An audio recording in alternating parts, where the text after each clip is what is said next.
Hello. It's a little windy today. We're going to start with chapter 1. What happens to love after the wedding? This book is The 5 Love Languages: How to Express Heartfelt Commitment to Your Mate. It includes the 5 languages personal assessment tool, and the book is written by Gary Chapman. At 30,000 feet, somewhere between Buffalo and Dallas, he put his magazine in his seat pocket, turned it in my direction, and asked, "What kind of work do you do?" "I do marriage counseling and lead marriage enrichment seminars," I said, matter-of-factly. "I've been wanting to ask someone this for a long time," he said. "What happens to the love after you get married?" Relinquishing my hopes of getting a nap, I asked, "What do you mean?" "Well," he said, "I've been married 3 times, and each time it was wonderful before we got married. Somehow after the wedding, it all fell apart. All the love I thought I had for her and the love she seemed to have for me evaporated. I'm a fairly intelligent person. I operate a successful business, but I do not understand it." "How long were you married?" I asked. "First one lasted about 10 years. The second time we were married 3 years. And the last one almost 6 years." Did your love evaporate immediately after the wedding, or was it a gradual loss?" I inquired. "Well, the second one went wrong from the very beginning. I don't know what happened. We really thought we loved each other, but the honeymoon was a disaster, and we never recovered. We only dated 6 months. It was a whirlwind romance. It was really exciting. But after the marriage, it was a battle from the beginning. In my first marriage, we had 3 or 4 good years before the baby came. After the baby was born, I felt like she gave her attention to the baby, and I no longer mattered. It was as if her one goal in life was to have a baby. And after the baby, she no longer needed me." Did you tell her that?" I asked. "Oh, yes," I told her. "She said I was crazy. She said I did not understand the stress of being a 24-hour nurse. She said I should be more understanding and help her more." In that wind.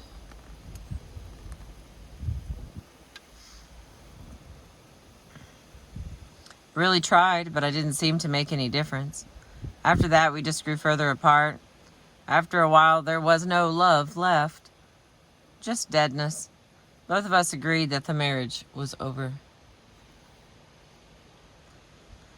In my last marriage, I really thought that one would be different. I had been divorced for 3 years. We dated each other for 2 years. I really thought we knew what we were doing. And I thought that perhaps for the first time I really knew what it meant to love someone. I genuinely felt that she loved me. After the wedding, I don't think I changed. I continued to express love to her as I had before marriage. I told her how beautiful she was. I told her how much I loved her. I told her how proud I was to be her husband.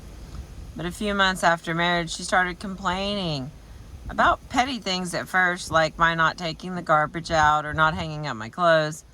Later, she went to attacking my character, telling me she didn't feel she could trust me, accusing me of not being faithful to her. She became a totally negative person. Excuse me. Before marriage, she was never negative. She was one of the most positive people I had ever met. That is one of the things that attracted me to her. She never complained about anything. Everything I did was wonderful. But once we were married, it seems I could do nothing right.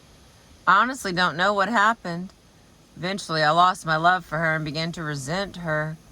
She obviously had no love for me.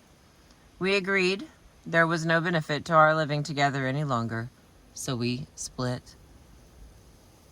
That was a year ago. So my question is, what happens to love after the wedding? Is my experience common? Is that why we have so many divorces in our country? I can't believe that it happened to me 3 times. And those who don't divorce, do they learn to live with the emptiness? Or does love really stay alive in some marriages? If so, how? The questions my friend, seated in 5A, was asking are the questions that thousands of married and divorced persons are asking today. Some are asking friends, some are asking counselors and clergy, and some are asking themselves. Sometimes the answers are couched in psychological research jargon that is almost incomprehensible. Sometimes they are couched in humor and folklore. Most of the jokes and pithy sayings contain some truth, but they are like offering an aspirin to a person with cancer.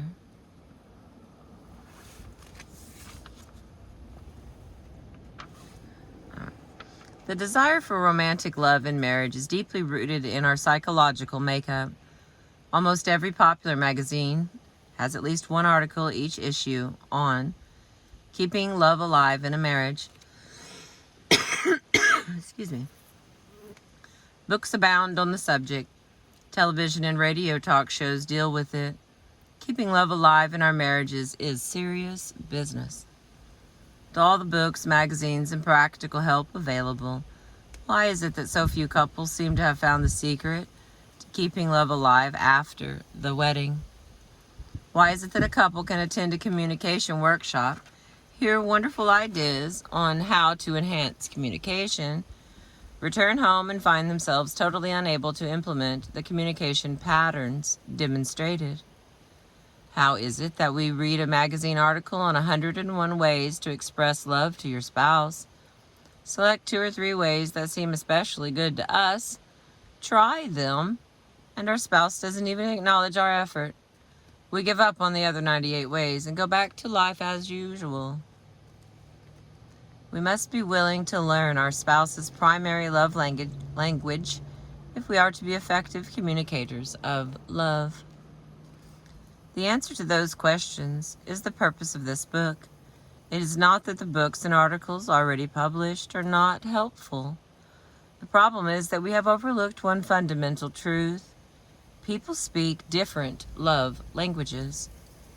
In the area of linguistics, there are major language groups: Japanese, Chinese, Spanish, English, Portuguese, Greek, German, French, and so on.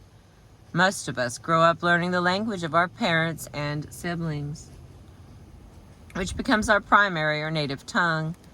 Later, we may learn additional languages, but usually with much more effort. These become our secondary languages. We speak and understand best our native language. We feel most comfortable speaking that language. The more we use the secondary language, the more comfortable we become conversing in it. If we speak only our primary language and encounter someone else who speaks only his or her primary language, which is different from ours, our communication will be limited. We must rely on pointing, grunting, drawing pictures, or acting out our ideas. We can communicate, but it is awkward. Language differences are part and parcel of human culture. If we are to communicate effectively across cultural lines, we must learn the language of those with whom we wish to communicate. In the area of love, it is similar. Your emotional love language and the language of your spouse may be different, as Chinese from English. No matter how hard you try to express love in English, if your spouse understands only Chinese, you will never understand how to love each other. My friend on the plane was speaking the language of affirming words to his 3rd wife when he said, "I told her how beautiful she was. I told her I loved her. I told her how proud I was to be her husband." He was speaking love, and he was sincere, but she did not understand his language. Perhaps she was looking for love in his behavior and didn't see it. Being sincere is not enough. We must be willing to learn our spouse's primary love language if we are to be effective communicators of love. Excuse me. My conclusion after 30 years of marriage counseling is that there are basically 5 emotional love languages. Excuse me. 5 ways that people speak and understand emotional love. In the field of linguistics, a language may have numerous dialects or variations. Similarly, within the 5 basic emotional love languages, there are many dialects that account for the magazine articles titled 10 Ways to Let Your Spouse Know You Love Her, 20 Ways to Keep Your Man at Home, or 365 Expressions of Marital Love. There are not 10, 20, or 365 basic love languages. In my opinion, there are only 5. However, there may be numerous dialects. The number of ways to express love within a love language is limited only by one's imagination. The important thing is to speak the love language of your spouse. We have long known that in early childhood development, each child develops unique emotional patterns. Some children, for example, develop a pattern of low self-esteem, whereas others have healthy self-esteem. Some develop emotional patterns of insecurity, whereas others grow up feeling secure. Some children grow up feeling loved, wanted, and appreciated. Yet others grow up feeling unloved, unwanted, and unappreciated. Children who feel loved by their parents and peers will develop a primary emotional love language based on their unique psychological makeup and the way their parents and other significant persons expressed love to them. They will speak and understand one primary love language. They may later learn a secondary love language. They will always feel most comfortable with their primary language. Children who do not feel loved by their parents and peers will also develop a primary love language. However, it will be somewhat distorted in much the same way as some children may learn poor grammar and have an underdeveloped vocabulary. That poor programming does not mean they cannot become good communicators, but it does mean they will have to work at it more diligently than those who had a more positive model. Likewise, children who grow up with an underdeveloped sense of emotional love can also come to feel love and to communicate love, but they will have to work at it more diligently than those who grew up in a healthy, loving atmosphere.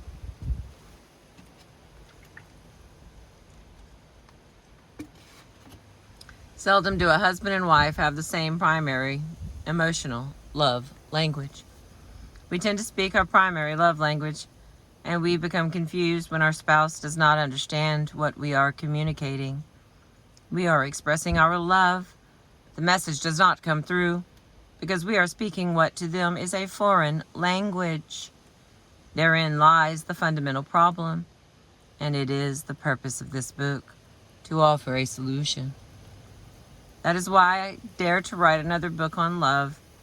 Once we discover the 5 basic love languages and understand our own primary love language, as well as the primary love language of our spouse, we will then have the needed information to apply the ideas in the books and articles.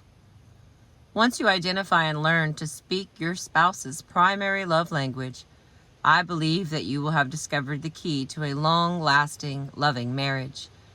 Love need not evaporate after the wedding, but in order to keep it alive, most of us will have to put forth the effort to learn a secondary love language. We cannot rely on our own native tongue if our spouse does not understand it. If we want him or her to feel the love we are trying to communicate, we must express it in his or her primary love language. And that is the end of chapter 1.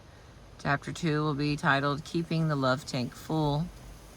The 5 love languages are words of affirmation, quality time, receiving gifts, acts of service, and physical touch. Thank you for letting me read to you. I appreciate you.